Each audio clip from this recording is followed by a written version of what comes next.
35,000 కోట్ల సేకరణ ఎట్లా?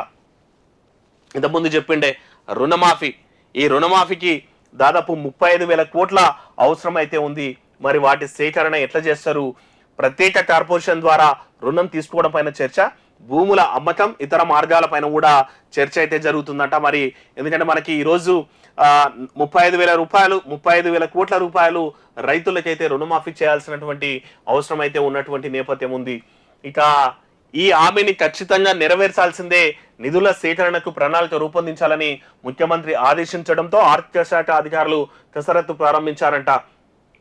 ఆగస్టు 15 లోగా ఈ హామీని నెరవేర్చాల్సినటువంటి అవసరం ఉంది. దీనికి సంబంధించినటువంటిది రాష్ట్ర రెవెన్యూ ఖర్చు, రుణాలకు ప్రతి నెల చెల్లించాల్సిన అసలు ఎంత అవుతుంది, వడ్డీ ఎంత అవుతుంది, దీనికి కార్పొరేషన్ ఏర్పాటు చేసి లోన్ తీసుకోవాలన్నా బ్యాంకులకి ఎట్లాంటి గ్యారంటీ ఇవ్వాలి, ఓ కార్పొరేషన్ ఏర్పాటు చేస్తే ఆ కార్పొరేషన్లో ప్రతి మంత్ మేము ఫండ్ వేస్తాము, అది ఈఎంఐలకు అర్థమని చెప్పేసి బ్యాంకులకి చెప్పాలన్నా, ఇట్లా అన్ని డిస్కషన్స్ కూడా జరుగుతున్నాయంట.